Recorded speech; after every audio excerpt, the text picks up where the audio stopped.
mean, like I'm saying, I mean, is this all just a fucking sick joke? Is this just a game? This creator that made us and whatnot is everything's already placed where it's supposed to be placed, and we all have our game. Now, I know free will is a thing that people believe we have. Do we actually have it? Is it, or are we all already set down? All 8 billion people on this world is already set down a path they're supposed to walk. You were supposed to get saved. You were supposed to get sober. You're supposed to keep living this life of fighting this battle, this never-ending battle of alcoholism and whatnot, trying every day, pushing through. Because, I mean, do you think about it every day? You still think about it? But that's not what it's about, you know? Like, he helped me. My job was to show up no matter what. When he calls and says, hey, man, I'm hurting and I want to do this. Oh, shit, I got some shit going on, but I'm going to show up because that's what people did for me. Right. Instead of PCP, it's PHP. People helping people. Yeah. Let me get a hit. I'm just hanging out. Damn, I were fucking prepared.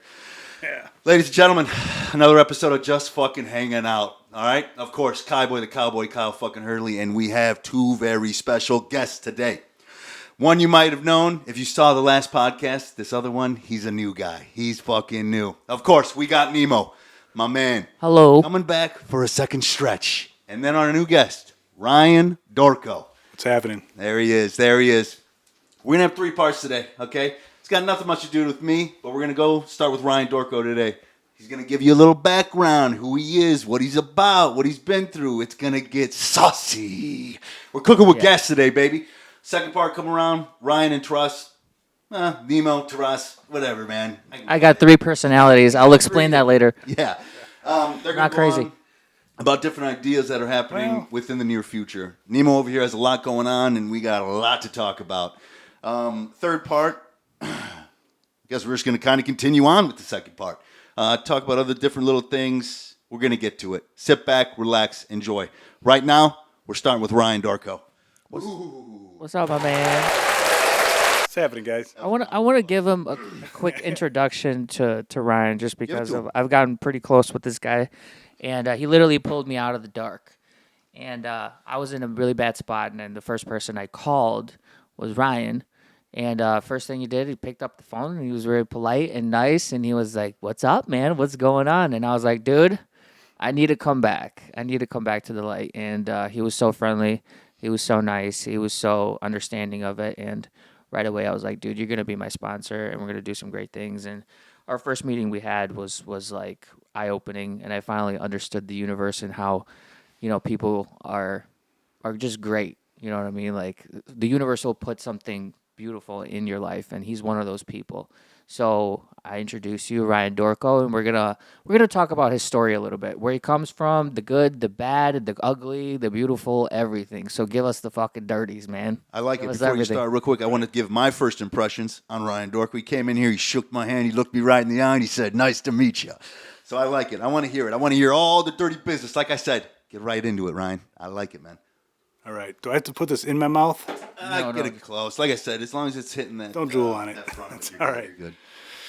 Well, thanks for having me on here. Absolutely. Absolutely. A little I closer, dig what's a little going closer, on. but You're good. Yeah, there you go. Honored to be here. Absolutely. Honored to be able to tell my story, let you know where I come from, and hopefully where I'm going. Yeah. Who really knows? But I met Taraz in a program, 12-step program, because I have an affliction, which is alcoholism, and accompanied by drug addiction. Yeah. So They go hand in hand. they do go hand in hand. They're really. I fucking love crack, dude. Yeah. I'm sorry to say it, but that's what I got wound up in. I didn't grow up that way, though. Like, I grew up in a pretty good house, you know, here in Illinois. You know, family. My parents got divorced and stuff, but I was a pretty good kid. I was a gymnast for 14 years, pretty promising. Was going to be in the Olympics, you know. I was training and stuff, and yeah, it was pretty awesome. I was a tiny little muscle sack, you know, like, and then I blacked out once during my gymnastics training, and busted my arm. Fell, like, looked up, and it was all broken up, and found out within a year later that I had some kind of tumor or cyst growing on my inner ear, right by my equilibrium. Fuck. So fucked up all my balance centers, and then I started having all these surgeries. Okay. But this was God, this is like 30 years ago, 25 years ago. Okay, all right. That's concoction for fucking your career, man. Yeah, Fuck. pretty much. You still do backflips? I can do well. My back's jacked because of being a gymnast for so long. I've got fractures all up and down, and I've had back surgeries and stuff. But I still do it. You know, I'll take the kids to the jumping parks and do backflips, and Absolutely. always freak out the ladies I'm with. They're like, "Stop! You're gonna break yourself." You know. I'm already broken, lady. I'm right. Can't get much worse. You know. But yeah, that was the first time that my life really took a turn, you know, like your trajectory's going in one direction and then everything just kind of moved into another realm. I hopped into a parallel life. We were talking about that earlier. Yeah. And they started doing all these surgeries and stuff, but it was all experimental. You know, they were doing experimental surgeries trying to rebuild my ear bones and put my eardrums back, and it wouldn't work. It didn't work. So I lived with very bad chronic pain from about the age of 12 till about 24. Okay. When they finally were able to fix it. But in that area, like I was about 12, 13 years old, I started self-medicating. Yeah. And it wasn't until recently that I realized that I had already been introduced to like opiates and stuff like that through my surgeries. Right. Yeah. That's usually where it starts, right? It is. I mean, they say the biggest drug dealer out there is big fucking pharma. So That's I mean, it. if anything, they're getting you hooked on something, and you know, it can take anybody. It can happen to fucking anybody. Let's be honest here, They man. get I mean, you young, man. Yeah, they give you on all this shit. They don't give you a way to fix it. They just give you a way to numb it. They're giving you little band-aids all the way fucking through. So yeah. And I didn't even know it was happening, right? You know, I didn't know. I was just a kid. I was just trying to avoid the pain. Nowadays, now I know what's happening, and you know, still, like you mentioned, big pharma. It's all out there trying to tell us to mask this. You know, take this to make this feel better and all that. And what I'm learning now is, you know, the power of the body to be able to do and fix and do things like that. But when I back up to that time, by around 13 years old is when I started drinking. Okay. And I'll tell you, my first time, like I raided Mom's liquor cabinet with a couple buddies of mine, and we didn't know what the hell we were doing. We had these little plastic cups, and we're pouring a little bit of this, a little bit of that, trying not to make the volumes go down too much. Right. You know? Until they put it in the freezer. Yeah. That's what happened to me. I used to steal my dad's liquor all the time, and he put it in the freezer, it would freeze, and he would like look at me and be like, "Dude, what is this? This alcohol doesn't freeze." I'm like, "Yes, it does, Dad." You fucking idiot. Thought I was smart. Damn, my mom didn't come up with that. She didn't figure it out. Yeah. So it's just the volumes went down and down. But this one time, me and my two friends, we were 13 years old. We drank. Idiots. We just drank as much as we could. We called them kamikazes. Yeah. Right? Like, this is kamikaze. So I don't really remember much. We were partying at our house in Palatine, and it was just three of us. And the next thing I remember, my sister woke me up. I was laying naked in the bathroom, and I threw up all over my brother's bed, and I tried rubbing it in to cover the evidence. And I Makes was sense. Absolutely. You know, what are we supposed to do? I'm not going to leave it for him. You know. But yeah, I rubbed it in, and then I was passed out. She's like, "Mom wants you downstairs." I was like, you know. And she basically said, you know, this is not cool. There was ashes all over the house. Like, we made a total mess, and I was, you know, obviously found naked, oblivious. And she said, "This is your punishment," you know. But that was the first time that I realized that whole thing that, you know, I didn't really feel like I fit in with a lot of the guys and people. I was always shy. I didn't, you know, I could be in a crowded room and feel like I was totally alone. Yeah. You know. My entire life. Yeah. And when I drank, like it brought me, you know, I was better looking, you know. I could talk, I could say the things that I wanted to say. People liked me. I could have fun, and so something was just lit in me that, you know, I was on a different trajectory, right? And I felt like I belonged. And we started smoking weed. You know, I was 13 to 15, was just smoking a lot of weed, drinking, car hopping, breaking into garages, and, you know, stealing beer because we couldn't buy it. Me and Kyle have experience with that. We know a little bit about it. A little bit about it. Yeah. That's how we made our money too, car hopping. Yeah. Oh yeah, change everything, man. We went through garages too, which was terrible. Horrible, man. Hopefully no one sees this or have my fingerprints anywhere, but if they do, it was a long time ago, and I'm sorry. Stupid kids, man. Just being dumb. Yeah, we've made amends. I've made amends where I can. Yeah. That's how we got our money, though. You know, I used to love finding like Cobra radar detectors in people's cars. Those were a big thing back then. The speed detectors. Those are worth a little more money. 100%. Yeah. So we were just little hoodlums, man. I had a mohawk. We started playing in bands. We started up band, playing then, like when I was like 14. First band was called the Parental Mistakes. It's great. All right. That's exactly what we were. Punk? Huh? Was it punk? No, this was like we played some David Bowie. We played some Metallica. Like it was just kind of all over the place. Yeah, alternative. Yeah, Whatever. This was just rock back then. Yeah, I did the same thing. Yeah. But that's when I realized. So I had this issue with my hearing that was going on, and I had lost my hearing in my left ear for about 13 years. And this was the time when I started writing music too. And I realized like I couldn't hear very well, but like I'd put my jaw on the guitar and I could feel the vibrations go through, and that's how I would write, Just listening to the vibration of the absorb acoustic. the vibration of the guitar. You're like a bat. Yeah. I've heard of this working before too. I've seen this before with deaf people doing like being able to sing because they feel the vibration within them, so they can find tone and whatnot, which is wild. It's crazy. It is. How did you get your hearing back?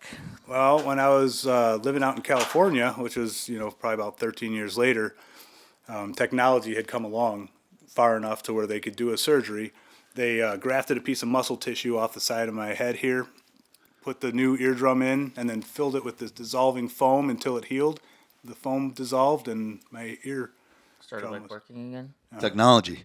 Absolutely. Thank God. Yeah. Fuck, man. It's all right. All right. So all right. Where were you living first? I don't know if I messed it. Palatine. You were in Palatine, and you said you went to California. You moved over there, or just? Yeah. So I had a kid. So I went into rehab when I was 15. Okay. I had only been using for a couple of years. Yeah. But I knew Were you still? alcohol, Yeah. or- Were you still on alcohol or? alcohol, PCP, cocaine. Oh shit. Okay. All I right. went So we're already there. I went big, fast, right off the bat. All right. Yeah. And something just wasn't sitting right. I'm like, I knew that I wasn't doing good things, And luckily, fortunately, there was something instilled in me that I had some good principles, Yeah. apparently. But I told my mom that I fessed up. Gross. This is what's going on. I need some help, and I went into a rehab at the age of 15. Okay. Now I'm assuming rehab didn't click the first time. No. I was in there for about a year. How many more times until it clicked? 2 more. 2 more. All right. Well, not too bad. At least it did click eventually, man. I stayed sober for a year. Yeah. And then when I got out, like I was still in high school, all my friends were partying, and I was like, "Fuck this! I'm not gonna miss out on this." Mm-hmm. And all the people there too was like, "Dude, we've spilled more beer than you've drank." Yeah. This is back. 25 years ago. So I'm like, yeah, I don't belong here. So I went back to partying, did my thing, and then I got my girl pregnant junior year in high school. Okay. And a lot of people that I knew had there was pregnancies in high school and stuff, but everybody was bailing on the girls, and I decided to stick it out. So we had the baby. I switched to night school to finish high school while I got a job and got an apartment in high school and raised my son, Kyle. Hey. Yeah. All right. What a name. Yeah. Look at that. That's a great name. What a coincidence. Yeah, I was 17 though. I had a kid. I had an apartment. So when you're in high school and you have an apartment, what comes next? Piles of cocaine, Okay. That sounds like a great idea. LSD, and mushrooms. Like we just partied. We partied, and there were some really good times, but there were some really bad times too. Yeah, like the morning after. Yeah. Well, that's what happens too. Like you feel like crap the morning after, and then you remember the fight you had with your girl the morning after. And I wasn't capable of dealing with that stuff. So what do? I just go get drunk and high again. Right. Yeah. The cycle continues, and eventually it's just insult to injury. Yeah. That's how it goes. I Yeah. don't know. Cocaine made me feel so terrible in the morning. I'd never I bet you if I had the money, like if I had a shit ton of money at the age that I was using that stuff, which not every day, I would probably buy more and more and more. Right. Because and I feel like it's the same thing with. That's how it a lot of goes. people. I know we've all, obviously we're talking to you and we've all dabbled in a little bit of the schmain over here and whatnot. But my only thing was wake up the next morning and try eating my fucking way out of it.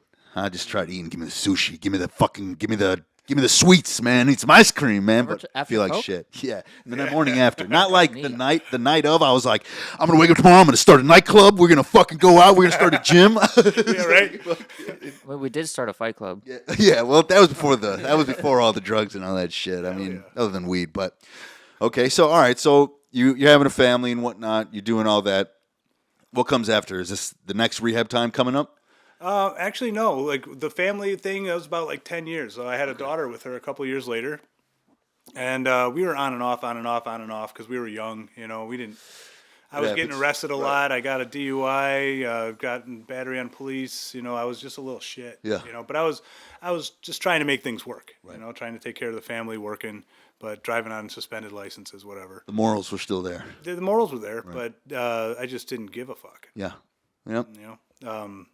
I made poor choices. Yeah. So me and my girl figured that if we changed the arena, then everything would be better. Because I was in a band, we were touring around a lot. You know, we were playing a lot of shows in the city. It was a punk band by this time. It was a different band. It was called Cracked Annie. Shit. Annie? Cracked Annie. Dude, Yeah. And actually, I got to give a shout out. all of this by yourself. You know what I mean? I got to give a shout out though. Cracked Annie. This guy Brad Rakowski. I just was told that he passed away last weekend. R.I.P. He was my drummer from that first Yeah. band, and you know, sometimes this disease gets the best of us. You know, Absolutely. I don't know exactly how he passed, but you know, I love and respect the guy, but just had to throw that out there. I actually have a throw out too. I had two of my musician friends, one from a band named Tiger Cat, which I loved. He was the smartest guy ever. Apparently got shot in a shooting in Chicago. I think they're still trying to figure it out who it is. And then my buddy Colton, it was a rapper too, and I don't know what happened to him exactly, so I don't want to say anything about that because I don't know the full information, but I don't know what it is, but he passed away too, and it's fucking rough because those guys were talented as hell. Right. Yeah. I feel you. Yeah. There's a lot of stories that go around about it, but we're not here to make any assumptions. So. Yeah. Yeah. Rest in peace, both of them. Both grew up with them, so it's rough. It's fucking rough. So yeah. We get that. That's about when I went to California. Okay. So me and my girl said, you know, if we get away from all this, then everything will be fine. Little did I know that no matter where I go, there I am. You know. Yeah. Went to California, moved to San Diego, took the two kids, and bolted. And I don't know, maybe within a year she left with the kids. Okay. All right. There I am. Yeah. I was doing good for a while, and then I started drinking, and then I find the dealers, and it didn't get out of control too bad while we were there, but it was enough to say, hey, nothing's changing. So Right. I decided to stay because me and my ex were so addicted to each other Yeah. that, you know, I loved the kids dearly, but I knew that if I was in the same state as her, we would continue going back and forth, and I continued the same cycle, so I stayed. And that's where I had my second rehab. Okay. Shortly after that. That How- only lasted about 6 months. How old were you then? Ooh, I was like probably 22, 23. Okay. All right. And you said 3 months it lasted? Yeah, maybe 6 months. 6 months? Yeah, Okay. yeah. And you know, I just went off the rails there. That's when I got introduced to like crystal meth. Yeah. All right. We're going Crack deeper. cocaine. Yeah. You want to know the worst parts. If you're comfortable with sharing it, because I think a lot of people can relate to that. 'Cause Yeah, they're obviously- scared. Of You got arrested a couple times. You said suspended license and anything, but anything big, anything happen? You ever fight? Ever get into any crazy situations with someone?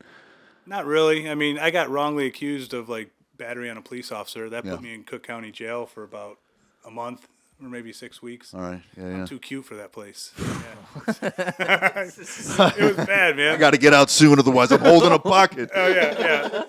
Well, and I made a mistake too. The first time I was in there, like the first night, this little black kid came up to me. He's like, "Give me your candy." I'm like, "All right," you know. Yeah, you just And start giving shit away. That's not good. No, and I learned real quick though. He came up to me the next day. "Give me your candy." I'm like, "No." Yeah. And he got up on me, and I stood up, and I was a lot taller than him. And Did you sock him? I stood my ground. No, we didn't get into anything. He walked away, but All right. you know, so I learned pretty quick. Okay, well, that's good. Nothing really bad happened there. I mean, honestly, you know, California, I got arrested a couple times, you know, but I was just a punk, man. I had a 16-inch green mohawk. Yeah. You know, I was just playing around out there. And then I finally came home to face my legal stuff, and that's when I met my second wife. Okay. That's where things got a little different, because I came back here, faced my legal stuff, and I swore I was going to give up all the cocaine. I was going to stop smoking weed, because I just didn't. I didn't feel right, you know. But the more I did that, the more I started drinking and hiding it, and you know, there were some nights where I guess the main thing is I got my life together. I had a job that looked good, and I had a girl that was a normie. She didn't party, you know, and That helps. it did help, and I wanted that to be my life. And the more I lived in that life, the more I found I had to hide what I actually need to feel whole. Yeah. Which was, you know, my drinking. Right. Yep.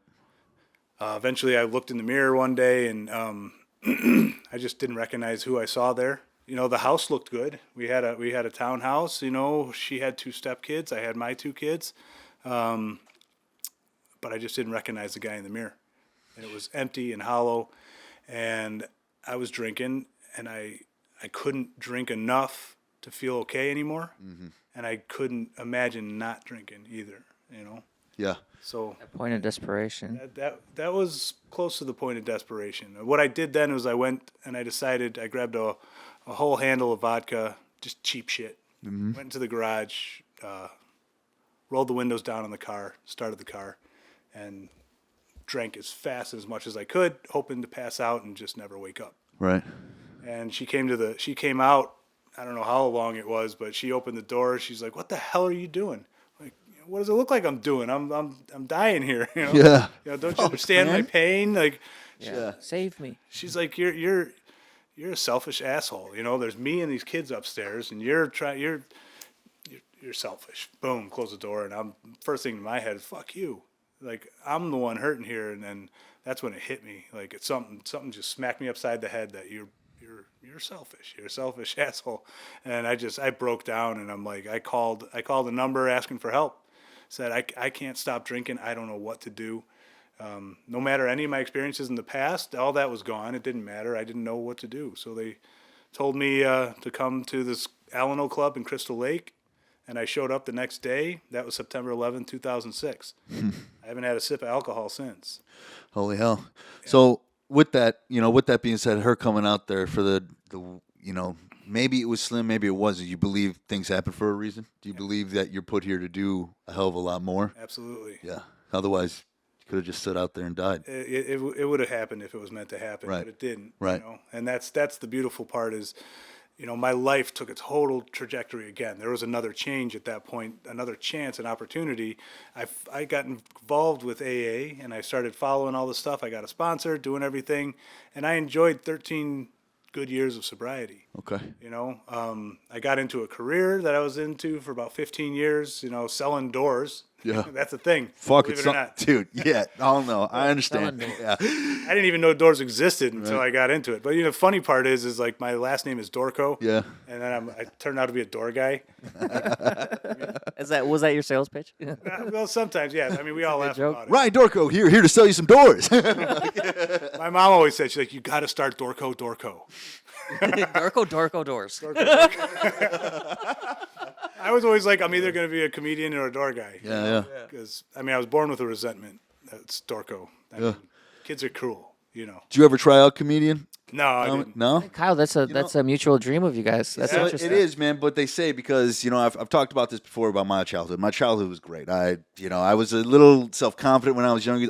That's why I can relate to the whole feeling alone in the room full of people and whatnot. I wasn't confident, but that's where that came from with me. My confidence wasn't there. So, yeah, I would drink, and then I'd become this other person. Nowadays, it's a bit different. You look at me now, I'm wearing a fucking kimono. I couldn't give a fuck what people think, and I just want to be the fucking belle of the ball. So I can get that, man. But they say with the whole comedian thing, the best comedians go through the most shit in their childhood and whatnot. So that's why I'm wondering. I'm like, why? Yeah. Why not? Why not try it? I mean, hell, you still got time. Fuck, you start writing down little skits. You can fucking get up there and do something. So life is a comedy act, man. I mean, seriously, all this stuff is just, you know. You just don't take it seriously. You know what I mean? Like I in the back of my head, I like all the stories that I went through. I kind of like in my head sit there on a stand-up thing and make fun of all of it because it doesn't feel as painful. Yeah. If I just make fun of it and have fun with it, like it's great. Yeah. It's fine. And one day I'm gonna try that. Just get up there, tell all my stories and shit. Like why not? And have people laugh about the it. way it should go, man. I mean, that's why I take life. I don't. Stress comes and goes within my life, but it's mainly at an all-time low because anything that hits me hard or goes throughout my life, I take it as a laughing factor. Even, unfortunately, as it goes, even when it comes to death or anything like that, I have to laugh it off. If I go down a sadness path, I hate being sad. I hate crying in front of people. I don't like doing it. And I know people say it's a strength. Yeah, I can agree that with you. But personally, me, I don't like showing that part because I want everybody to see this side of me. I only want them to be happy when they see me. I don't want anything else. It's all happiness and whatnot. So, Kyle, I've seen the side. Like when I was in really low spots, I remember you having conversations with me. yeah. And tearing up, and it was so genuine and so fucking beautiful. You literally tear up and just say what you feel, what you need to say, because you're like, dude, I fucking love you. You need to stop fucking up, stop doing this, I care about you. You know what I mean? And that's what was real about our friendship. Oh, yeah. Our entire life together as friends, dude, has been. It's been wild, and that's why I gravitate towards you. No matter what fucking thing or I'm creating or whatever wild idea I have, I always go to you because I know you're genuine. Oh, yeah. Yeah. You know, and that exposing that like genuine soft side of you, even though you're a tough guy, is fucking beautiful. Yeah. Yeah. I mean, it's obviously there's the, the occasions of being in front of the people I love and care about, him, for instance, and whatnot. When it comes down to it, I'll push as far as I can to let everybody see the funny guy, the tough guy, the guy that's just don't really care. I don't really care about much, blah, blah, blah. But then there's always a breaking point for everybody. Yeah. And there was breaking points there. And that's why, like he said, it comes off genuine. It's all genuine because it's like now I got to the point where I'm breaking down. I can't afford to lose you. I can't afford to do this, man. And now the tears come out and I drive home. I'm like, what the fuck did you cry? What the fuck are you doing this? But and I know it was for the best. So it is for the best. He's your buddy. You love him. You care about him. Fucking show it. So yes, sir. Yes, sir. So Ryan, I got a question for you. So since we're getting close to our first 30-minute segment, at the end of your entire journey, what is like the one thing that you learned that's the most important? Whether more like that one pinnacle idea that made you stop and say this is enough, or more like what is it that decided to flip your life and continue on this trajectory? Well, here's where it flipped. I said I haven't had a drink since September 11th, 2006. That's not my sobriety date. My sobriety date is December 2nd, 2020. After about 13 years of sobriety, I had a break, and I was not happy in my life. I did not stay in the program. I started doing cocaine again to try and fill this void that I had at home in my family life. And I went down for about a year and a half. I burned everything down. Businesses, house, family, everything's gone. So it was really, really hard to come back from that when you know better. Like I knew better. I knew this stuff worked. The answer to your question is that's when I started smoking crack like crazy, and I had to do it with. I had enough money to never stop. And what I learned was that I begged. I went back to the guys that I knew in sobriety and said, please help me, please save me, take my money, take my keys, take my wallet. I can't do this. And they walked.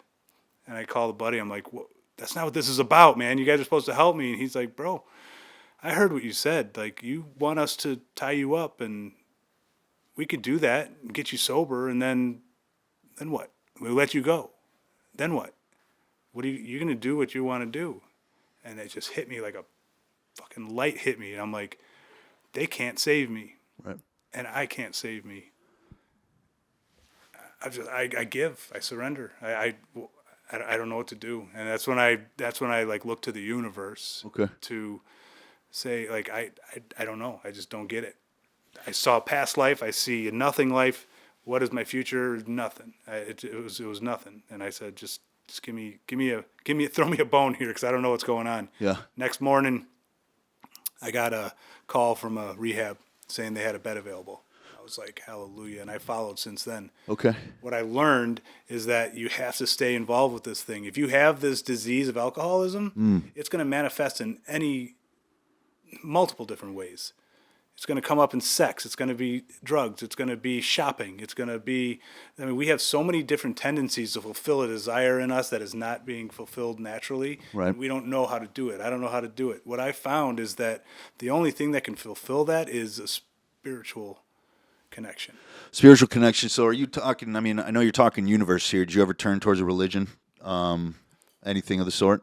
No, but I've tried them. I grew up in a Catholic/Jewish household. Okay. So, All right. so- Definitely tried it, but more so universal, man. yes, Please, whatever. Do you believe in a creator, a God? absolutely. All right, right on. Right It could on. be the Matrix, but Yeah. Oh, yeah. Trust We me. were I'm talking there. about that earlier. That's Yeah, insane yeah. No, conversation. I watched this movie yesterday called Ex Machina, and I was thinking about everything that was happening in this movie. It's about an AI that's stuck in a room. She ends up tricking the guy. She gets out, locks the guy in the room, goes out to the world. That's how it ends. You can, tell the story from there. But I start to think about things because they show a painting in there. You know the painter that throws just paint on stuff? You start to think like anybody can do that. I could get a canvas and just throw paint and put it on eBay for $1 million. Someone might pick it up and say, wow, this is art. Is this all just a sick joke? Like, but yeah, I mean, like I'm saying, I mean, is this all just a fucking sick joke? Is this just a game? This creator that made us and whatnot is everything's already placed where it's supposed to be placed, and we all have our game. Now, I know free will is a thing that people believe we have. Do we actually have it? Is it, or are we all already set down? All 8 billion people in this world is already set down a path they're supposed to walk. You were supposed to get saved. You were supposed to get sober. You're supposed to keep living this life of fighting this battle, this never-ending battle of alcoholism and whatnot, trying every day, pushing through. Because, I mean, do you think about it every day? You still think about it day on and day out? Drinking or using? About drinking and using in No, general? it's Not been anymore, lifted. though, huh? Nope. All right. No, Yeah. I do fantasize once in a while about crack. Yeah. If I see it, because there's something like printed on my mind that thing is just beautiful. It's like a siren. It kind of calls to me, but I do not feel that it will make me feel better. Yeah. I know better now. My man, That there has it been is. lifted. Yeah. I do think with free will, you're right. It's like, what the fuck is going on here? But I do think there's parallel universes that you can shift your will into. Yeah. So you can live a life. At the end of the road, all roads lead to the same destination. We know that. It just depends on this lifetime of this reality, which road we're going to take. Maybe like we were talking about parallel universes. Maybe there's a Taras that never stopped drinking.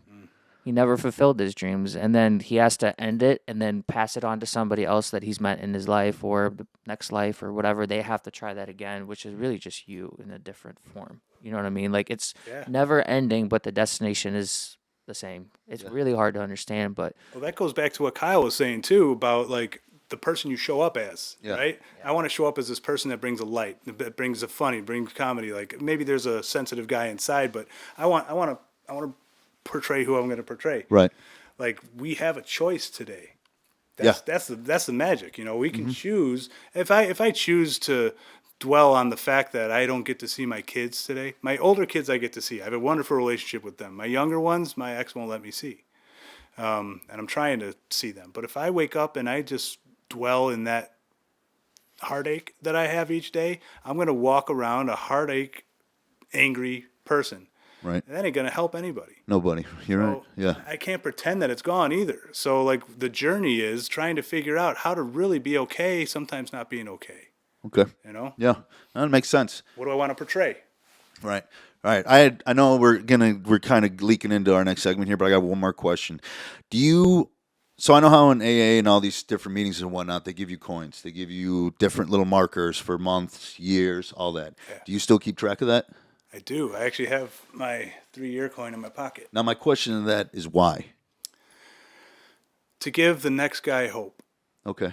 The guys who come in because I remember on the first couple days, the first couple weeks, like I thought it was impossible to not drink. I mean, the day before to the last day that I was drinking or drugging to the day that I stopped, like I took another shift into a different parallel universe. Something changed my trajectory, and I felt totally hopeless that I could continue that. Yeah. So when I carry these on and I tell somebody, it's possible to be where you're at and to make a couple years. I think it's even better when I tell guys that I sponsor and work with that have a couple weeks, they're like shy about talking about it. I'm like, man, you're closer to that guy that's brand spanking new. He's going to look at me 3 years and be like, that's unattainable.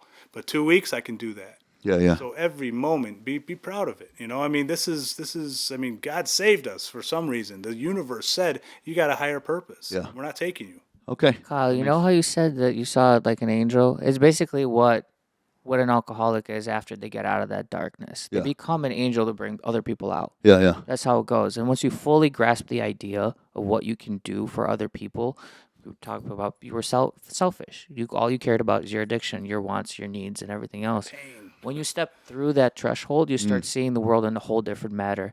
You know, even me, like I was selfish when I was drinking. I want this, and I would start hitting up people and knocking on the front door when I should have been taking the back and helping everybody else first. Yeah. And once I started to just think about how I can put everybody in that picture, everything started to make sense. And now I'm just one of those angels that's doing the best that I can out here in this realm. Yeah. And same thing with Ryan.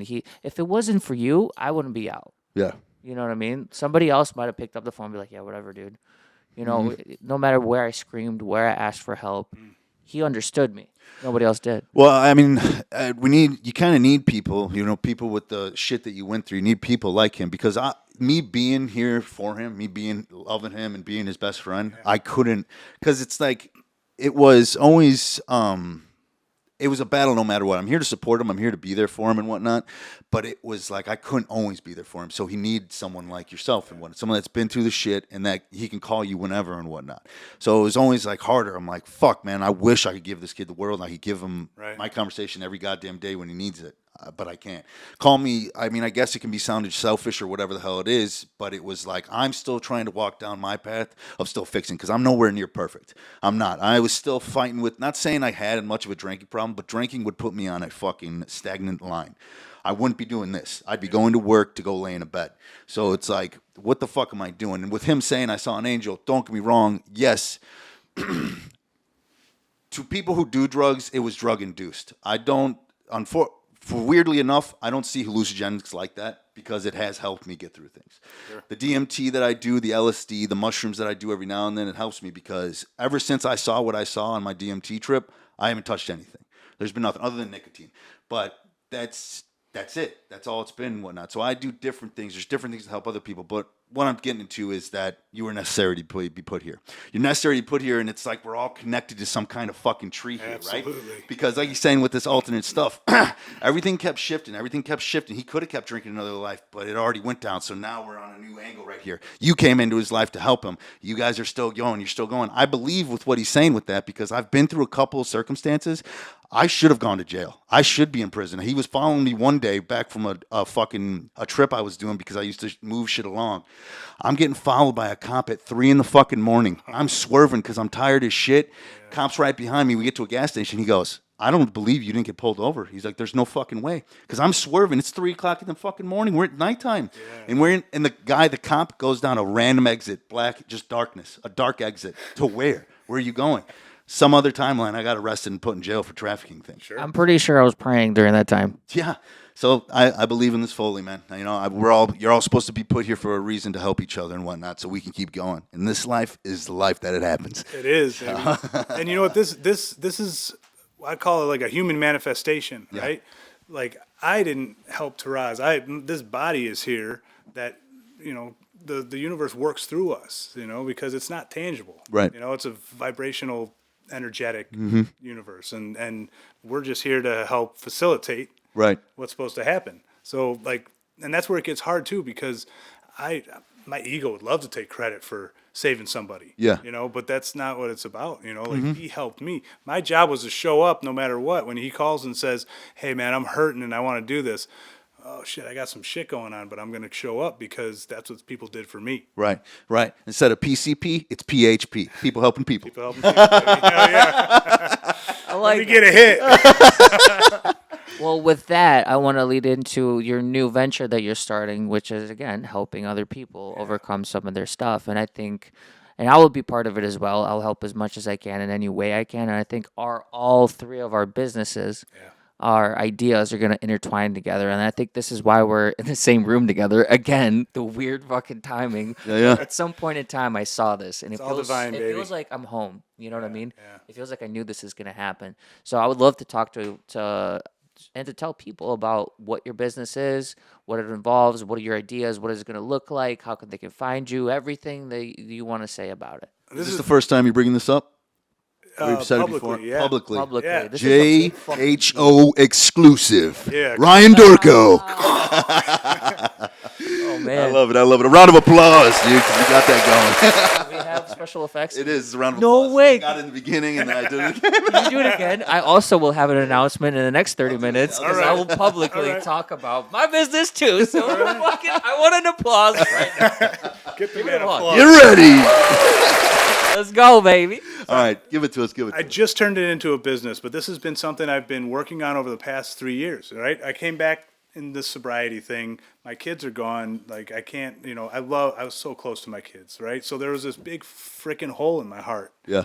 And the only thing that filled it, I found, was I got introduced to like some meditation and breath work. Okay. And the breath work was like, the first time I did it was like a bell ringer. I don't know if you ever smoked crack, but when you get that beep, you get that weird feeling and your body gets tingly or whatever. I got that through this breath work. And then I started going, I'm like, this is wild. And I started going deeper and deeper. And then it started reminding me of some of the times when I used to do controlled hallucinogenics and stuff like that. I was about to say the only thing I can relate to that is DMT. You feel like it's like you're Never on done a crack, death DMT, of yeah. like you're about to die, but you don't die, and then it's euphoria, and your body just vibrates and everything rings. So When you finally let it go, Yeah. you're released into the ether essentially. Yep. You combine with it, and that turned me on. So I started diving deep over the past couple of years. And the funny thing is like once you see the light, man, Yeah. it you cannot make it go away. Oh yeah, absolutely, You absolutely. get to that point with meditation. I've done it before. When I was 20, I meditated to the point where my ears started ringing and I started to like lift up through my like crown chakra or whatever, like through your head. And then it freaked me out. And then it sucked me back in, and I've never been able to do it again. No, and that's what really lit me up was I'm like I found something here that fulfilled my heart, and then I've got a guru around me that helps me, a guy that really helps me out a lot. I've done shamanic training to do shamanic healing. So I just started my business recently. It's called Mystic Balance. Okay. What I focus on right now is first and foremost is EFT, which stands for Emotional Freedom Techniques. Interesting. I've never heard of that. It's also known as tapping. Okay. So Tap. what's that? Can we tap? Can you wanna show us tap? an example? Yeah. Like explain it, and then we'll do like an example. Yeah. Do a group tapping. Hell yeah, Tap, man. tap. So basically what it is, it uses acupressure points. Okay. So there's certain points that for thousands of years, Eastern medicine has known, affects our nervous system, right? And the chemicals that our body makes. So that by tapping on these things, I'm becoming certified. I'm on the last rope of my, getting my certification. And basically, you tap on these and you talk. It combines cognitive behavior therapy and exposure therapy, along with tapping on these points. So when you tap on these certain points, what it does is it lowers cortisol in your body. Cortisol is a stress hormone. Right. So when we got fight or flight, we want to survive, or we're getting attacked or whatever, or we start thinking too much, we start worrying about the future or depressed about the past. The stress hormone cortisol is high in our body. When you do this certain thing, it lowers it naturally. So what it does essentially is, as you do it continually, it starts to reprogram the neural connections in your mind. Yeah. How do they be how okay. do they find out how to like know the specific spot? Was it a bunch of scientists that got together and started fucking tapping each other? Was No, it like they took it from Eastern medicine. Eastern medicine, Yeah, okay. from acupuncture, acupressure. oh, They so use- it's the same points? Yeah, so they have, I don't know the name of the machine, but they have little machines that you can go on your skin and you can find spots that are more energetically receptive to touch or So like electromagnetic scanners. basically. Wow. Yeah. And so these certain points are, there's points here by your eye, the side of your eye, under your eye, and you tap on these points as we talk about what's going on. So if I'm all pissed off or I'm stressed out about something, or for me, the reason I do it is because I found like I started having like a panic disorder. I was freaking out about everything, thought I was dying, having panic attacks. I found this and it helped. It's gone like within a year. I've also found healing of my body because most of the injuries and things like that are going on are energetic issues held in my body that I can't release, and they're related. So I chase back while we're tapping on these points. So when I trigger myself of something that happened when I was young that really, I thought I dealt with it, but I never really dealt with it. I just got through. I open up all these layers and I get back to some of this traumatic stuff.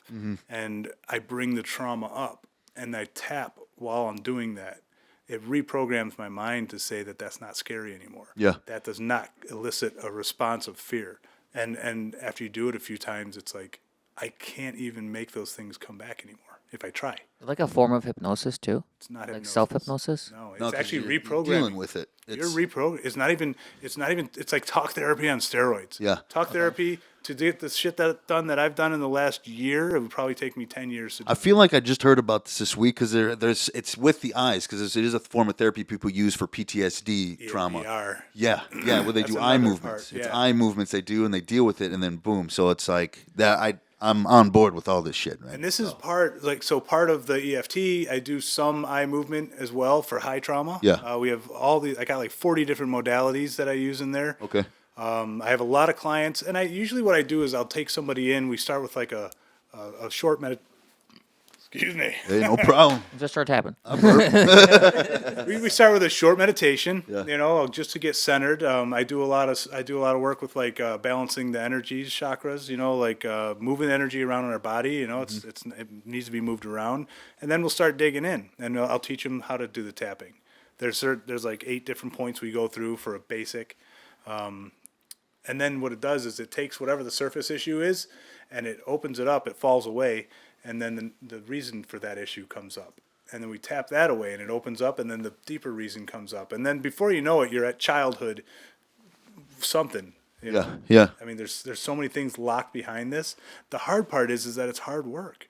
Oh yeah. You talked about vulnerability earlier, basically being able to cry. I don't want to show the sensitive side.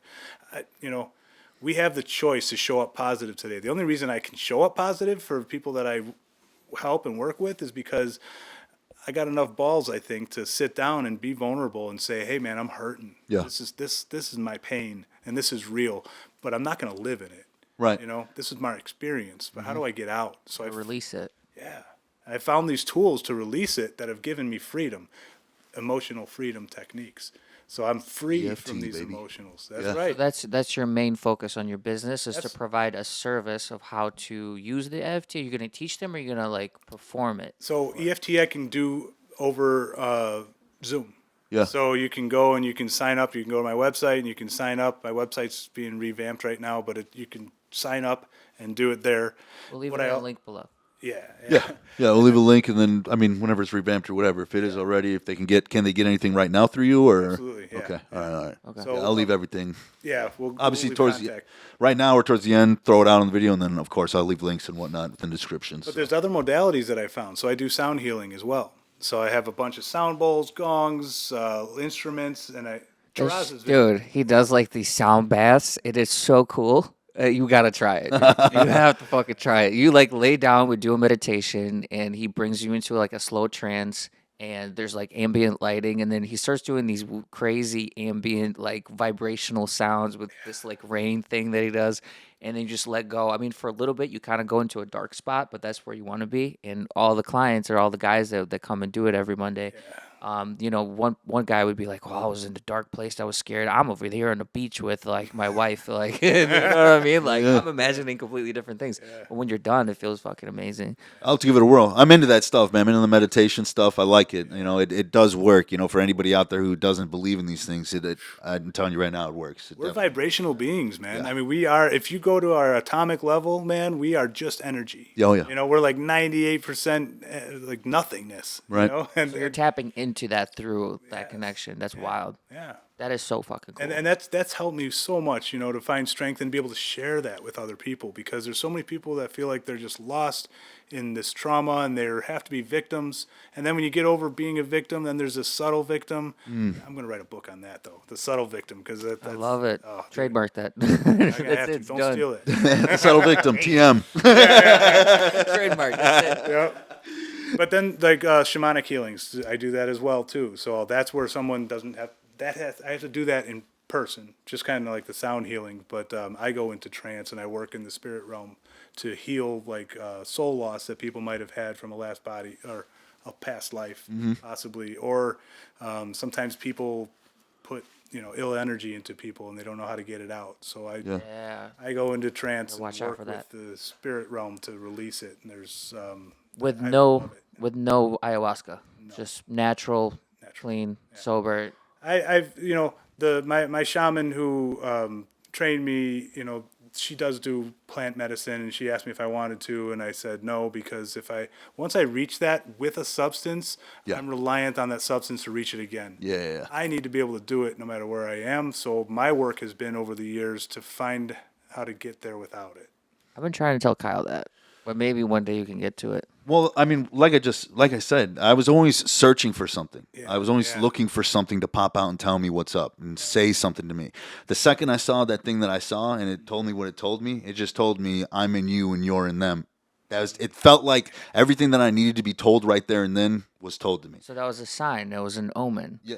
So it was like I still have stuff with me, but I could do it whenever I want. I could do it today. I am alone. I could do it whenever I want to, but I don't want to. I don't need to. I feel like I got it figured out. I know what I need to do, and I know. Yeah, I could have got there normally and whatnot, and I like to get, as weird as it is, into the sci-fi of things. I want to see these crazy little fucking things. I want to talk to something higher than me and whatnot. And yes, again, I've heard of people doing it through prayer, meditation, all that stuff. Now my next goal is to get to it through just meditation. And that's kind of what I'm trying to bring to people, is that I can help you find different modalities to clear things out so that you can connect with that energetic you. Yeah. Without substance, Right. you know, and when we do that, you know, you become so much more aware of what's going on and the synchronicity behind it, and that, you know, there's a huge higher purpose to this thing, and it's kind of funny too, because the bigger we see it, the less it matters. Right. You know, I start realizing that, you know, you said it earlier, you're going to get to this point no matter what. Mm-hmm. My choice is, am I going to go struggling because it's not here yet, or am I going to enjoy the fucking ride? Right. Yeah. Enjoy the fucking ride. Enjoy the fucking ride, baby. I love that. Like, I'm so tired of worrying about where the ride's gonna go and how Yeah. it's gonna end up, and I'm just gonna enjoy it. Like, I can't wait for the future, guys. Yeah, You have no idea how beautiful it looks, and I get like these little downloads, especially recently, and I basically see the entire thing, and it's fucking awesome. And let's go. I'm ready for it, man. We're all riding lightning here, baby, and we're not. Yeah. Our thunderstorms aren't ending yet. Fucking, we're going. We're getting after it. All right, I like it. So is that the main business then? That's just what you're going after. Is there anything else included? I'm starting with the EFT, obviously. I Right. do the sound healing. That's something I want to bring to the public. Teaching meditation, do shamanic healings if people want. The other thing that I do is that I work with like rocks and minerals and stuff. So I have a whole setup. Lapidary, it's called. Okay. Finding things and cutting them and carving them, because there's energy in those things. Yeah. You know, there's and I actually made my first coin. This is one of my trademark things. I was about to mention that. Yeah, the coins that he makes for. Yeah, like for sobriety. I can make it for other things too, but I'm custom making coins out of like semi-precious Stones. stone or gem. Actually, it's agate is Yeah. the one that I use. But I made it for one of my sponsees for his 1 year anniversary, and it's a coin. It's nicely polished. I cut in a little one into it and a little. So I want to make. I've got some ideas of making things like that people can carry with them that are meaningful to them. But I Yeah. want to do custom stuff. Yeah. Yeah. But I love working with my hands too, and it's something that holds energy to it, and it's just beautiful, man. I feel like I'm missing one thing. I don't know. Coaching, maybe life coaching. Yeah, I mean that kind of comes with the Manifestation, because that's EFT. manifestation is huge now, and the more people are quote unquote waking up and understanding how it works, I think we got to bring up more people. My girl keeps telling me too. She's like, "You're missing the business aspect," because in that 15 years when I was first sober, I worked from being a sales guy behind a desk to being like the guy who's doing mergers and acquisitions and like some big business shit, you know. So I get it, you Yeah. know, but I don't want to do that anymore. You know, but I can bring. I find the reason some people just aren't as successful as they are is because they're carrying around all this emotional weight. And that's Right. where the EFT starts, you know, and that's Yeah. where I think coaching is, you know, it's really what I am as a coach, you know, but I'm teaching you how to let go of these things so you can find the best version of you and attach to it. I like it. Not just a coach, just the amount of experience in life that you have, and then all these huge tools that you have Yeah. in different categories that will be able to help different type of people, which is important because everyone's different. They need maybe somebody the FT thing won't work for them specifically. I don't know if it's a belief thing or whatever. No, it's You know, physiological. It works. oh, it matter who works. You are. Okay, cool. matter who you are. We got a fucking guarantee. Like I said, man, I've heard about this stuff. I just this week. It's so odd because we're talking about this shit. It's this week I literally heard about this shit. Working with people who's gone through traumatic stress, and it doesn't matter you believe it or not. As long as you're there and you're conscious towards what's happening, and you're not just in your head, this bullshit, and not even fucking trying. As long as you're giving it a go, So it's gonna help. scientifically It helps. proven. It It's is not a belief scientifically thing. proven, yes. Okay, And good. here's the difference. So, like, I don't know a lot about EMDR, but I do know that I've met a number of people that some people it does work for, some it doesn't. Our eyes are an extension of our brain, physical brain. The all the signals when you're tapping and stuff, these are neurological things that go and get computed by your brain and your heart. What I want to do is connect the heart and the brain. Yeah. This is an energy field. This has a brain of its own. And when we connect those things, I mean, you can't untell the body something. I mean, you close your eyes and your body doesn't know the difference between reality and what you're telling it. It just believes it. So I want to get there. I want to bring other people there. I believe it, and I could see it. I like it. I like it, man. I like the whole fucking. Oh man. What time we got? We got Love it. about 5 minutes to do a tapping session. Is that enough time? I could show you. Or like at least like a quick little demonstration? Yeah, absolutely. Can do it. Do it. Is okay. You've got something coming up later today that maybe you've got some nerves, a little nervous. I'm about. terrified. I'm terrified, but I know. I kind of let go of the idea of what's going to happen, and obviously the three of us are going to be there. So I have the support group in case it does completely burn, which I don't think it would. I think it's meant to happen, and if I'm genuine and honest, it's going to be okay. But yes, I am scared. Let me ask you when you think about what you're scared of coming up, is there a reason why you're scared of that? Is there something that has happened in your past that why are you scared of whatever? I mean, it's like humiliation, rejection, and just someone being mean to me Okay. Well, when I come out to them genuinely, and this is something that maybe we'll use later if it doesn't go well, Yeah. and you're I'm gonna be like, fucking and you're home, like, dude. Tap it. you're like crying, It didn't work. yeah. She So was so mean. I'll show you. So basically, what you do, like, You need the can. sorry, You need the mic. I need the mic, but I can't tap with. Can we do one-handed for today? Yeah. Okay. Oh yeah, I can do it. Okay, yeah. I'll make it work. All right. Figure it out. So we start on this karate chop point right here, and then we take this cognitive. Okay, even though I'm like going to step into a situation where I could just be crushed, right? So you'll repeat after me, even though I'm going to step into the situation where I can be crushed, Even though I step into a situation where I could be crushed, and things can just go south, and I could be just devastated. things can go south and I could be devastated. I know that I'm a good-hearted person, and that everything works out the way it's supposed to. I know that I'm a good-hearted person and everything will work out how it's supposed to. Does that resonate with you? Yes, I felt better in a second. I mean, just saying that alone, I was like, okay, So maybe it'll be fine. Maybe we I'm have to just bring both. overthinking it. Yep. We have to bring up both of those, though. So like, even though I can step into the situation, repeat after me again. You do it a couple times, Even though I will step into the situation and it could go horribly bad. and it could go horribly bad. I deeply love my journey and know that everything will be okay. I deeply love my journey and know that everything will be okay. Yeah. So then what we do, there comes the hat off. You start tapping on right at the crown point. Take it off. Yeah, the crown point right here. You tap on the top of the crown point, and things can go awful today. I don't want to say that can go awful today. But that's the point. You don't want to say that. When you say that, your body goes, ugh. Yeah. Now just follow me right by the eyebrow, like right Stop flipping me off. eyebrow. She could fucking reject me totally. She could totally reject me. Side of the eye right here, I can make a total fool of myself. I can make a total fool of myself. I'm already doing it. Under the eye. I'm an idiot. I'm an idiot. This isn't going to work. This isn't going to work. This is my last hope, and it's going to fail. This is my last hope, and it's going to fail. Why do you make me say this? 'Cause this is the shit we're scared of. Okay. And while we're talking about the things we're scared of, we're telling our body it's okay. Okay. That's what this is doing. It's sending a different signal to my brain. while we're talking about, like, go to your collarbone, just under your collarbone. Okay. This might go totally south on me. This might go totally south on me.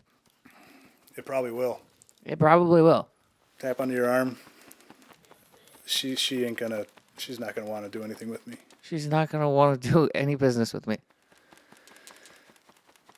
Top of the head. I'll be okay. I'll be okay.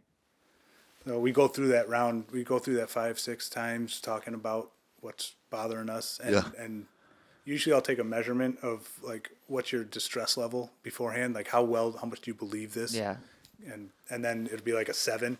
After we're done going through it a couple times, you're like you might be at a 4 or a 3. I got you. And then you keep going until it's gone. It almost sounds like it feels a little bathroom Yeah, break. you were talking about how you really don't like saying those negative parts. I don't like saying those negative things, and that's normally what we do, right? We shut it down. We say, no, I'm going to think positive.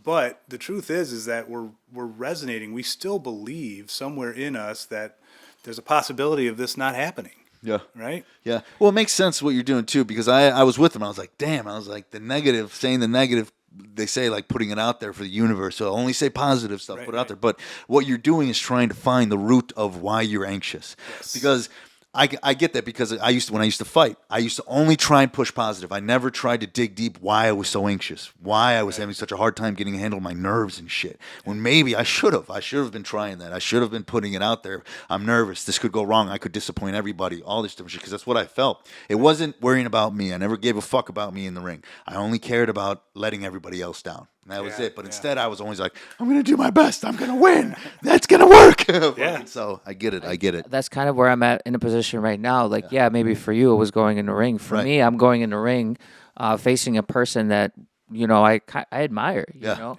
I think this person's really talented. And if I'm going in there, I don't want to let both of you guys down, because I have a business owner now and an investor, and then I have a best friend that will do anything for me. And I got to make sure I can make this happen. So now I'm over here thinking I'm going to the ring, and the only people I'm thinking about is you guys. That's the most important. So I don't want to let you guys down. You know what I mean? It's terrifying. Well, and so you guys, awesome point, because what it is like everybody has a ring.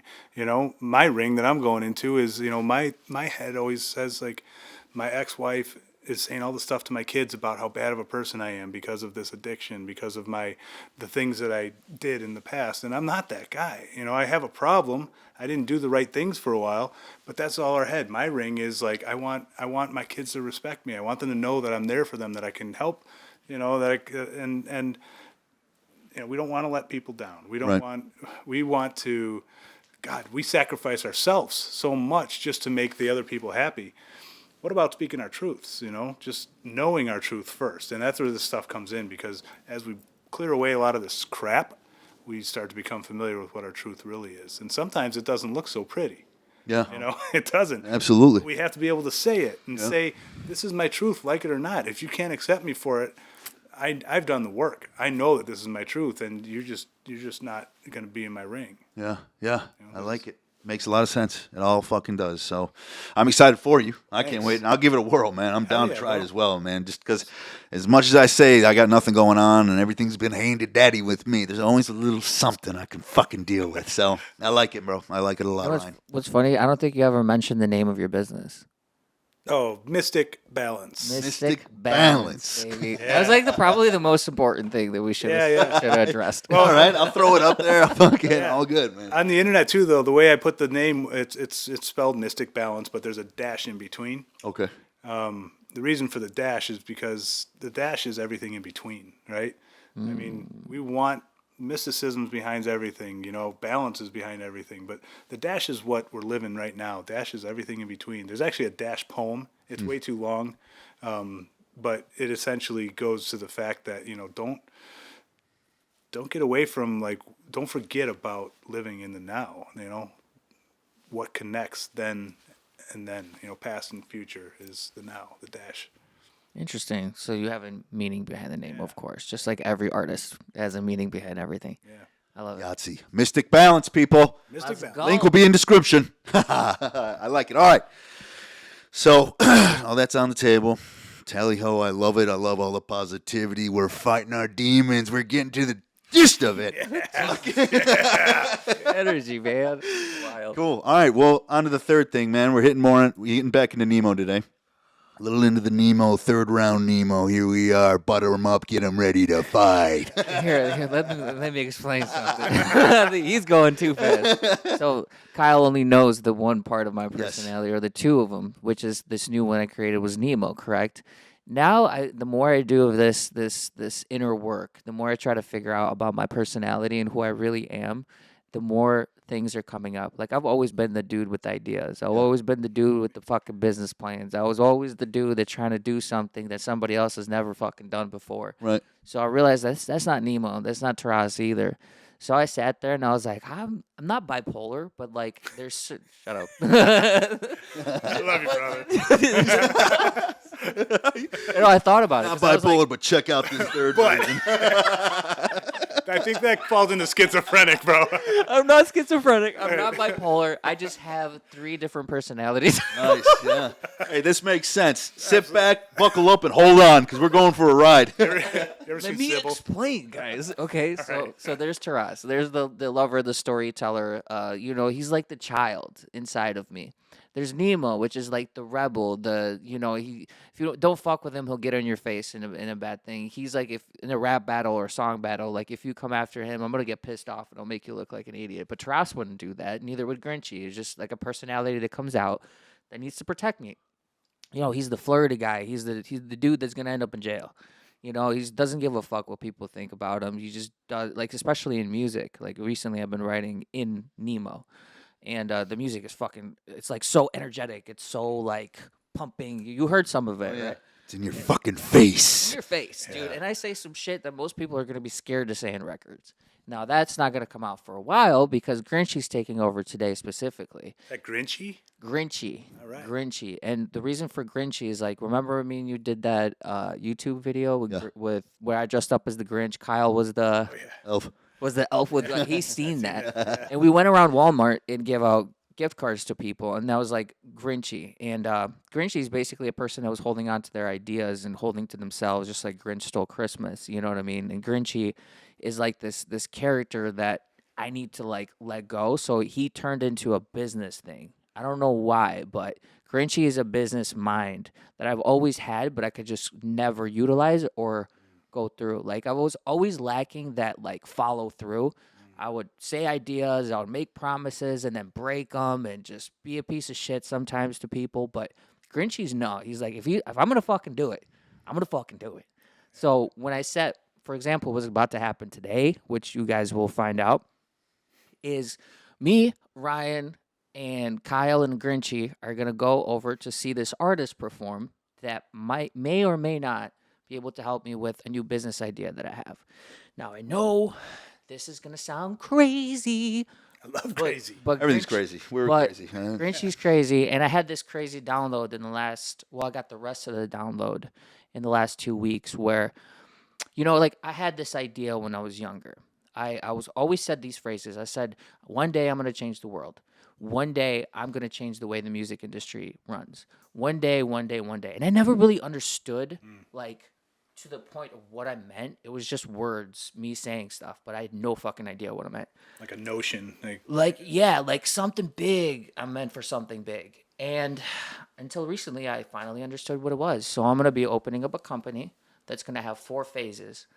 I'm not going to share the entire thing because I don't want somebody else to have the idea. And if they do, great. I'm sure there's somebody else in the universe that's got that same idea that I do right now, but I guarantee you they're not going to take as much action and effort as I will, as Grinchy will, because he's also insane. It was funny how that idea came up, too, when we were talking. Me and him had the same fucking idea, but him was like 20 years ago or so. Yeah, because he was in the middle of telling me something, and I'm like, wait a second. Here's something that I thought of like 20 years ago, and I said this, and he goes, what the fuck? Are you in my head?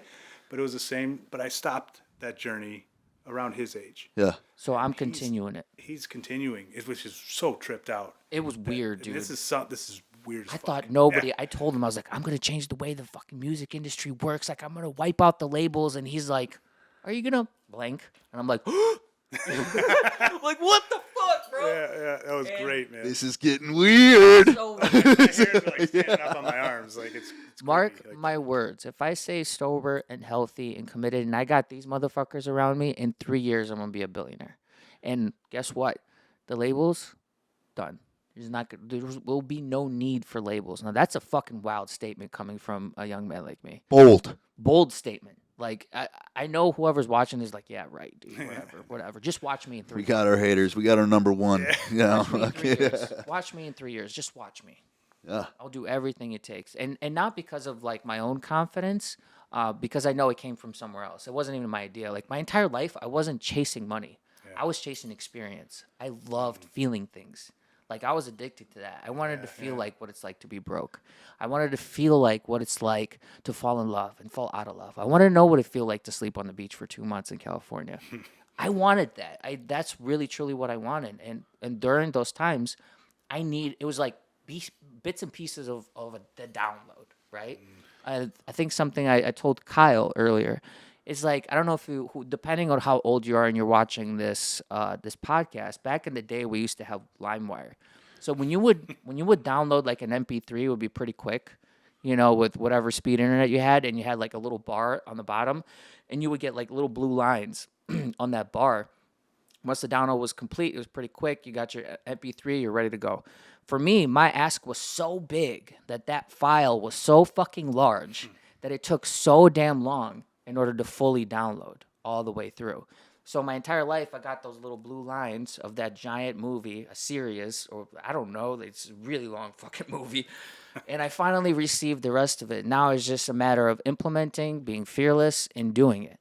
Yeah. You know what I mean? And I recently, everything is just kind of going my way without me really trying that hard. And I finally found like these little connections that make so much sense. And like, I'm so compelled to do them. So that's where Grinchy comes in. He's like the business guy. So when the romantic, the Taras needs to be out of the picture, I'm going to use Grinchy in order to achieve that part of my life. And so what we're going to be doing today is meeting this artist from the last episode that I talked about. Yep. It so happens so that she's performing 15 minutes away from this podcast. So right after this, we're going to go over there into an area. We don't even speak the same language as these people. You told me I was getting pierogies today. Well, unfortunately, I figured That's what that meant. He texted me. He goes, "We're gonna have the podcast, watch a little flick, and go eat some pierogies." I said, I was like, "Does Ryan like pierogies?"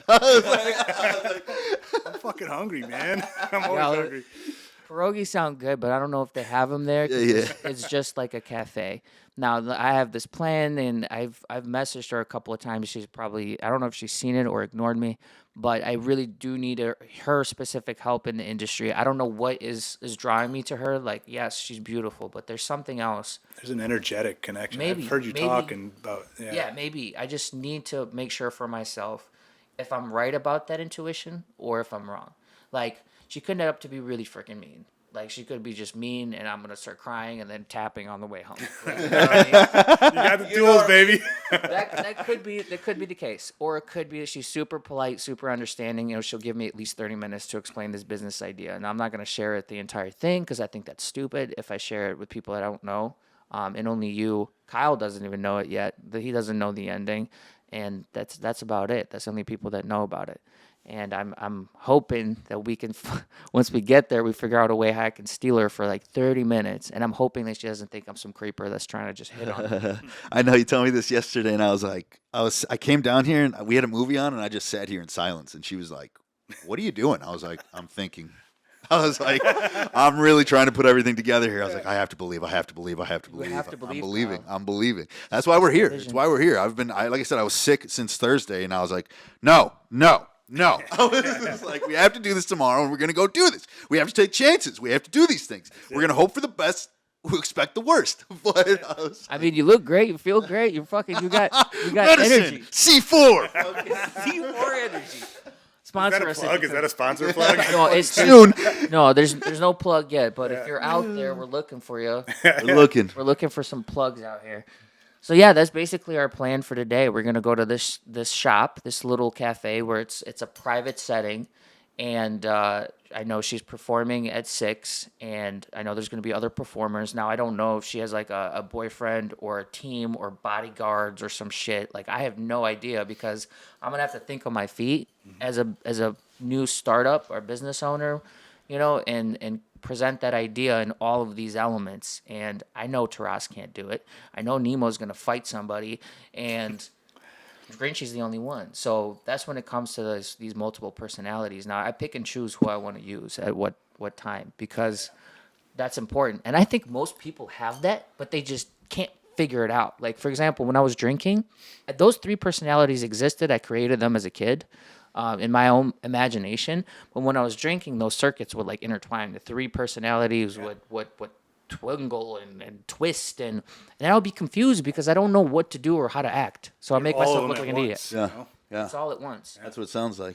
Because it is. Because I remember with drinking with you and whatnot, I could remember it. You would go from one thing to another thing and another thing. It would be those 3 different types of people you would be. Yeah. And I was like, huh. So Yeah. you got to calm down here. Yeah, you got an issue. We got to relax here, bud. We could like silo those 3, you Yeah. know? And I can think that's kind of where you're at now. But where does that come from? I mean, I don't know. I think it's from my childhood.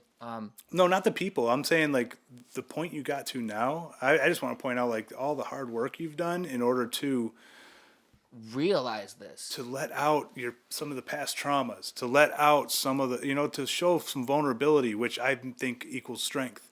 You Yeah. know, those are the things that made you capable of embracing each of those as individuals. Now. Yeah, and I think it was just seeing it, and I think it was even part of going through the program, because I never went through the steps myself ever, and now just being in step 8, you know, just letting go of some of the stuff and doing some of the tapping stuff, the work that we did, and then I fasted for 16 days, which could be a whole episode of its own because there's so much I could say, but I didn't eat for 16 days, but on the 14th day, that's when I got the major download, and that's when I realized I am 3 different people in one body. But it's not like where, you know, there's a bipolar actual disorder. It doesn't just switch on its own randomly. Like, I'm not Cheryl in 2 seconds. You bring these people out. You bring these people out for the right occasion. I can choose these. I understand them. Yep. And I accept them as they are. Like, I know how to use them, and I think that's what's going to make me very successful, because I can bring them up. And we do this all the time, man. We do it at work. Like, when we go to work, where we act like as one person. Yeah. When we get home to our wives and kids and whatever, if you're married, you act a certain way. When you're on a podcast, you act a certain way. You know, it's like this guy. Yep. It's just, I it's bring just out the Kaiboy, way- dude. It's just That's the what it way is. your brain works, and if you can take the time to do the tapping to get sober, for me, I think that's the most important part. Then you can figure out who you really are, what characters are stored inside of you, and then use them for good, good for everybody else. Yeah. Yeah, no, I mean, you make a good point with it, man. You're just someone who's talking about and showing it. But there's been multiple occasions I've seen people do it. If I relate everything to fighting, but relate back to fighting. Everyone knows Kimbo. Everyone knows who Kimbo Slice is, right? Do you know Yeah. who Kimbo Slice is? I don't. Oh, he's Everyone knows Kimbo. everyone knows Kimbo. No. So he was a fighter. He started out a street fighter and whatnot. Well, he would talk about it. Who do you want to talk to when he's interviewing? You want to talk to Kimbo, or do you want to talk to, I forgot the guy's real name, or do you want to talk to so-and-so? It was the same thing with Rampage Jackson. He's another UFC fighter. Do you want to talk to Rampage, or do you want to talk to so-and-so? It's different people you're bringing out at the right time. Now, yeah, everyone can say and go hate on him and be like, oh, he's got a personality disorder. It's like, no, motherfucker. He's bringing out the necessary people that needs to be brought out at these damn times, man. I've said it before, like you said, with bringing it out on the podcast. I bring out Kaiboy on the podcast because Kaiboy is the over-exaggerated version of Kyle. He's the over-exaggerated version of myself that loves to entertain people. It's what it is. Call it a disorder. I call it a celebration. So it's, you know. Yeah, it's just a part of you that you embrace, you acknowledge, and you use that part of you whenever you need it. And it's a fucking beautiful thing that it's not a disorder. It's a disorder when you can't control it. Yeah, I agree. Right. When you don't recognize it and when you can't control it, then yes, it's a disorder. Just Right. like with anything. Like if you eat too many fucking bananas, it's a disorder, and you can't stop eating bananas every day. You're gonna be constipated. That's the result, you know. And I don't know why I thought of that, but No, either. I would have thought diabetes, but diabetes. Like, I have a disorder with Bueno bars. Like I that's can't. diabetes. Dude, and now I think I'm getting like an allergic reaction because whenever I eat them, like I get all like weird. Like, Sorry, I got a disorder with gummy bears. Everybody gummy knows. bears. We got Bueno bars. What's your disorder? Everything. I I like got all this the shit food. tattooed on my arm. Gummy bears. I Oh bleed- Jesus. Lord. Bleed fucking gummy bears, bro. No, all the food is my disorder. I've been trying to work on that, dude. I eat too much food. Just everything. we You can don't have tap like on a that. specific Fucking one. food. It used to be ice cream, but now it's like, I don't know, pizza. So who's that guy? What's the pizza, name dude? of that guy that loves food? Gordo. So Gordo. Oh yeah. So Kyle's got a personality named Gordo. Tap with Gordo. We're gonna have to tap can- with Gordo we can because have a Gordo chat needs with- to stop eating. So we need to have a conversation with that guy inside of you. His name Gordo. That's been eating way too much food when he doesn't have to. Yep. Yeah. You know, I found this in business, like when I was a manager and stuff. Like a lot of times, I was instructed to go take over a business that people bought, and they're like, "Get rid of all this; it's floundering. Get rid of everybody and rehire new people." And I said, "No, let me find out what their strengths are, Yeah. Yeah. and find out if they're being misused in some way, if they're not being used." So Gordo, you know, like you think that he's just a dude that wants to eat, but you know what? There's a strength behind all this stuff. Any of these personalities or things that we do, Yeah. like we need to really sit down with them and say, all right, what makes you happy? What makes you tick? What makes you not happy?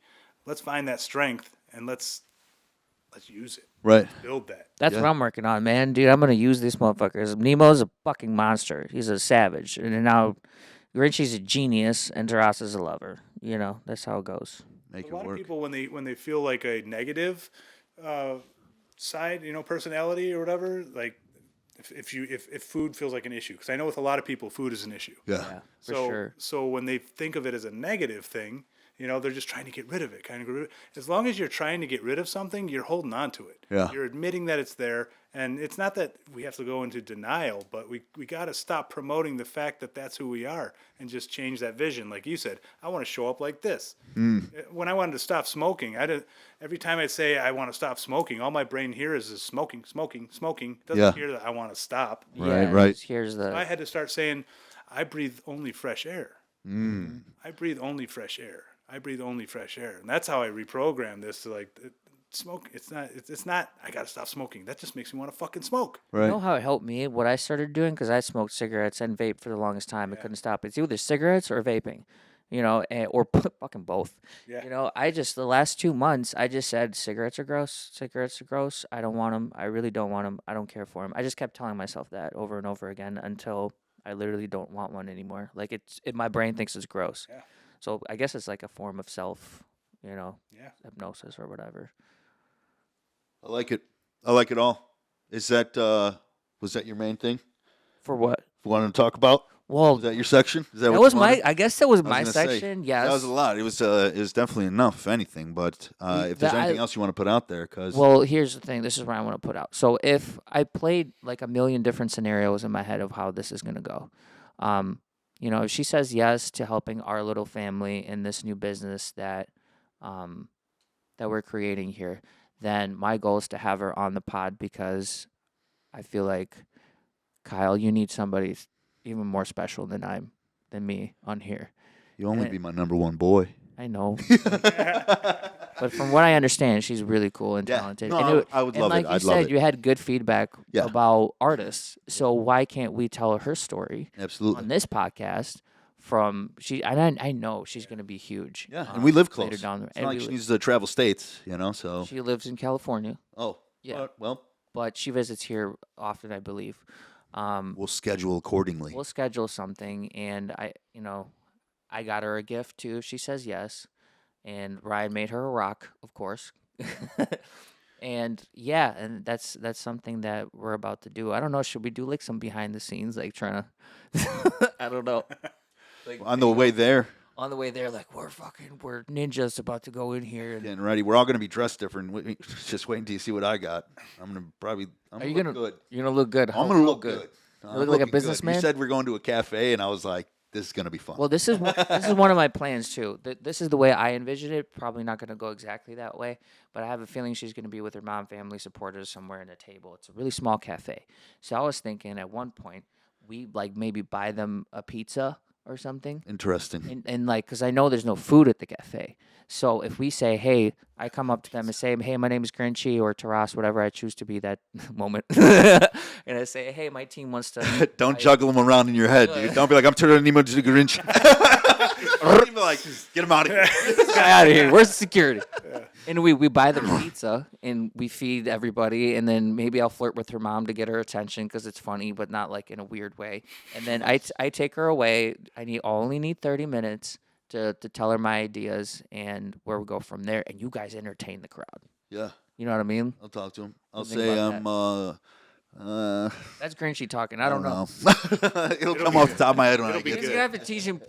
They're gonna have to teach you their language. That's 1, 2. I don't know. Buy them drinks. Do whatever you gotta We'll do. figure it out. Yeah. So we can get. It's hard to plan. I think I've always done better coming off the top of my head. I've think noticed that's it. how I we're always gonna have to think work. back to a time in communications class when I was younger.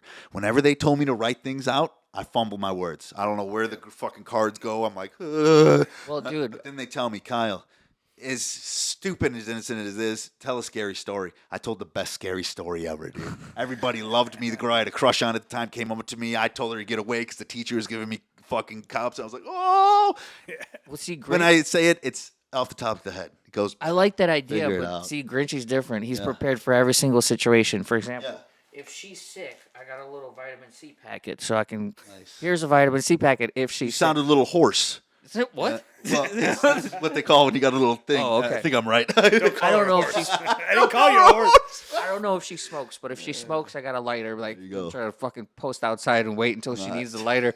You know what I mean? Like, I'm thinking of all the possible ways that I can get this woman's attention. If she has a boyfriend, then I have to sit both of them down because I don't want him to feel uncomfortable. I don't know anything. You got candy?